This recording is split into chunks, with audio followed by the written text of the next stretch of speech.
Potential gravitational energy is associated with how high an object is above, let's say, the ground, for example, or it can be any other level. So this level is our ground, and this will be our 0 level. So we're going to be measuring potential energy of all of these 3 balls relative to the ground. Now, if they have the same mass, or it is the same object, then the higher it is above the ground, the greater the potential energy. Formula for potential energy is mgh. H, mind you, can be 0, it can be positive, and it can be negative. So for example, let's say this is 2 kilograms and this is 5 meters, then your kinetic potential energy is going to be 2 times 5 times 9.8, so 98 joules. Let's say that this is only 4 meters, but the mass is 20 kilograms. Well, because it's 20 kilograms, it's going to be probably more potential energy. I'm going to just check. 20 times 4 times 9.8. 8 times greater. So we had less height, more mass. So less height means that it's going to have less potential energy at the same mass, but if the mass is bigger, then we can end up with a greater potential energy. So both here matter, and they matter linearly. Double the mass, you will double potential energy. Double the height, you will double potential energy. Again, very important, mass needs to be in kilograms, height needs to be in meters, and then you can talk about potential energy in joules. Now, another important thing about potential energy can be negative.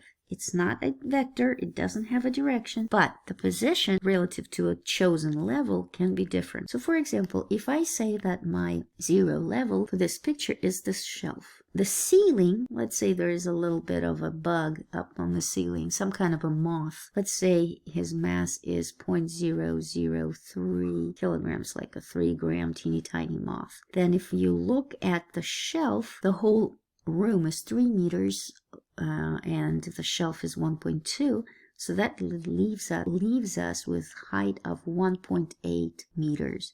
So you would do 0.003 times 1.8 times 9.8. So that would be your potential energy of a moth relative to the shelf. But what about the book? So let's say the book here is 500 grams, so 0.5 kilograms. What is its potential energy relative to the shelf?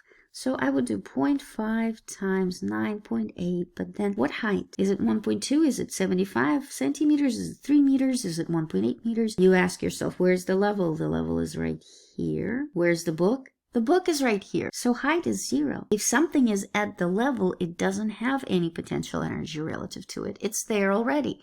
Think about potential energy as the potential to move there. It's already there. You cannot lift it to it. You cannot drop it to it. So the book relative to the ceiling would have a height of negative 1.8 because it is below. So if I were to figure out potential energy of the book relative to the ceiling, I would have to do 0.5 times 9.8 times negative 1.8, and that would give me joules. If I were to do potential energy of the book relative to the shelf, then it would be 0.5 times 9.8 times 0. It would be no energy whatsoever. If I were to figure it out, potential energy of the book relative to the floor, then I would do 0.5 times 9.8 times 1.2. And then 75 centimeters, it's 0.45, right? Times 0.45. So always ask yourself, how high above the level is my object? Is it below the level? Is it above the level? Is it on the level? Whenever it's on the level, if it's already there, it has no potential to go up there or to fall down to it. If you have potential to fall down to it, you have positive potential energy. If you have potential to be lifted to that level, then your potential energy is negative. You are lacking it. Something needs to be done to help you get there.